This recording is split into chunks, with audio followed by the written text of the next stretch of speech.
महोदय, पर्यावरण से तात्पर्य किसी एक व्यक्ति के परिवेश से नहीं वरन व्यक्ति के, समाज के, राष्ट्र के और इस सारी पृथ्वी के ही परिवेश से है, जिसका प्रभाव व्यक्ति, समाज, राष्ट्र और सारे विश्व पर पड़ता है। पर्यावरण से तात्पर्य पेड़ पौधों, नदी, पहाड़ या किसी तंत्र विशेष से नहीं वरन उस समग्र वास्तविकता से है जिस पर मानव मात्र का अस्तित्व और उसका संपूर्ण आध्यात्मिक एवं भौतिक विकास निर्भर है। अस्तित्व केवल शारीरिक स्वास्थ्य ही नहीं, मानसिक भी। स्वस्थ शरीर में स्वस्थ मन ही अच्छे स्वास्थ्य की परिभाषा है। शारीरिक स्वास्थ्य हमारे आहार पर निर्भर है, जिसका स्रोत इस पृथ्वी का जल, थल, वायुमंडल है। मानसिक स्वास्थ्य भी प्रकारांतर से इन्हीं पर निर्भर है, क्योंकि जैसा खाए अन्न वैसा बने मन। स्वस्थ जीवन पर सबसे अधिक प्रभाव हमारे चिंतन का, हमारी परंपराओं का और उन सब परिस्थितियों का पड़ता है जो हमारे ऊपर आरोपित हैं या की गई हैं या की जा रही हैं। इसलिए पर्यावरण या परिवेश में जल, थल, वायु ही नहीं बल्कि वे सारे घटक महत्वपूर्ण हैं जिनका कुछ भी प्रभाव हमारे जीवन पर, हमारी क्रियाशीलता पर पड़ता है, जैसे हमारे विचार, हमारे आचरण और हमारी परंपराएं एवं संस्कृति आदि। सदा से मानव की आकांक्षा उन्नति और विकास की रही है। जगत का अर्थ ही है गतिमान और गति दोनों ओर संभव है। उन्नति की ओर भी और अवनति की ओर भी। पहली को हम प्रगति कहते हैं, दूसरी को अगति, विगति, अधोगति या दुर्गति कह सकते हैं। वास्तव में मनुष्य ऐसा जटिल प्राणी है जिसमें अनेक विरोधाभासी और असंगत प्रतीत होने वाली प्रवृत्तियां और प्रतिक्रियाएं होती हैं। वह कानून और व्यवस्था की मांग करता है, किंतु चलचित्र, दूरदर्शन आदि में स्वतः भड़की हिंसा या खेलों में युक्तिपूर्वक की गई हिंसा अथवा अनीति से मंत्रमुग्ध भी हो जाता है। मनुष्य अपनी ही जाति या वर्ग के व्यक्तियों के प्रति प्राय बहुत अधिक प्रतिद्वंदी होता है, किंतु कोई बाहरी खतरा उपस्थित होने पर उनके प्रति हद से ज़्यादा सहयोगी बन जाता है। वह सड़कों पर या युद्धों में सामूहिक विनाश के प्रति उदासीन रहता है, किंतु किसी खान में फंसे हुए एक व्यक्ति या किसी कुएं में गिरे हुए एक बालक की रक्षा करने के लिए ढेरों साधन जुटा लेता है। कुछ विद्वान कहते हैं कि मनुष्य बंदर की संतान हो या न हो, किंतु उसमें खालिस बंदर की द्वैत प्रकृति प्राय ही होती है।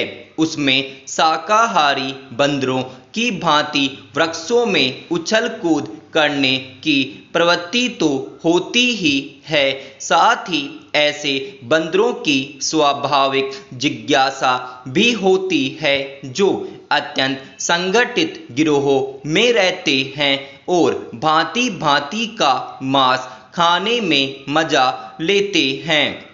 मनुष्य की ऐसी परस्पर विरोधी इच्छा आकांक्षाओं से निपटना असंभव होता है। फिर भी किसी प्रकार का संतुलित मध्यम मार्ग अपनाना अनिवार्य होता है।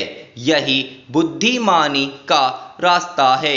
विद्वानों ने मानव की मूलभूत आवश्यकताओं को 5 स्तरों में रखा है महोदय, जो एक के बाद एक आते हैं। शारीरिक आवश्यकताएं यथा भोजन, कपड़ा, मकान और आराम जीवन की मौलिक आवश्यकताएं हैं। दूसरे स्तर पर आती हैं सुरक्षा और भविष्य के प्रति निश्चिंतता। इनके लिए मनुष्य भांति भांति की वस्तुओं का संग्रह करता है। फिर है सामाजिक आवश्यकताएं, जैसे अपने परिवार के भीतर और फिर बाहर के दूसरे लोगों से अच्छे संबंध बनाए रखने के लिए सामाजिक, आर्थिक, राजनीतिक और मनोरंजनात्मक संगठन बनाना। चौथे स्तर पर हैं अहम संबंधी आवश्यकताएं, जैसे आत्मसम्मान, आत्मविश्वास और आत्मतुष्टि आदि। आत्म परितोष अर्थात उन्नति, विकास और ख्याति प्राप्ति की क्षमताओं को साकार करना व्यक्ति की अंतिम और उच्चतम अपेक्षाएं हैं। इन आवश्यकताओं की पूर्ति के लिए मनुष्य अपने आसपास उपलब्ध पर्यावरण का दोहन करता है। जल, थल, वायु ही नहीं, पेड़ पौधों, पशु पक्षी, जीव जंतुओं तक का उपयोग करता है। सभी शक्तियों का, यहाँ तक कि सबल व्यक्ति अपने से निर्बल व्यक्तियों तक का दोहन करता है, जो शोषण की सीमा तक पहुँच जाता है। इसके लिए भांति भांति की तकनीकें खोजी और अपनाई जाती हैं। प्रायोगिक ने मनुष्य को भांति भांति की आवश्यकता की वस्तुएं अभूतपूर्व प्रचुरता से देकर संतुष्ट किया है और आवश्यकता की सीमा रेखा भी खिसकाई है। विलासिता और सजावट की ऐसी सामग्री भी दी है जो अब बहुत कुछ आवश्यकताओं में गिनी जाने लगी है। स्वचल वाहन, दूरदर्शन, धुलाई मशीन, सफाई मशीन, सिलाई मशीन, स्टोव, चूल्हे, मिक्सी, फ्रिज आदि आदि अब बहुत से लोगों के लिए अनिवार्य आवश्यकता की कोटि में आ गई है। तकनीकी और औद्योगिकी से यह सब संभव हुआ है, किंतु एक ऐसा अल्प वर्ग भी है जिसके लिए विलासिता आवश्यकता की कोटि में आ चुकी है। विज्ञान की जन जन समुदाय के लिए तो मौलिक न्यूनतम आवश्यकताएं भी विलासिता ही बनी हुई है।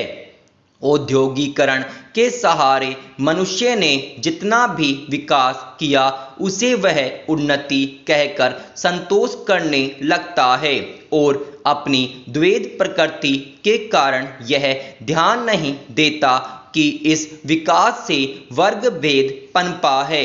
अमीरी गरीबी के बीच की खाई चौड़ी हुई है। जो व्यक्ति मानव की समानता, समाजवाद या साम्यवाद के गीत गाता है, वही अपनी द्वैध प्रकृति के कारण अपने पर्यावरण, यहाँ तक कि मानव के भी शोषण के नए नए तरीके खोजता है।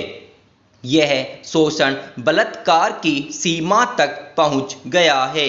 मनुष्य ने अपनी बुद्धि का प्रयोग किया, फलस्वरूप भांति भांति का औद्योगिकरण हुआ और जल, थल, वायु सब प्रदूषण के शिकार हो गए।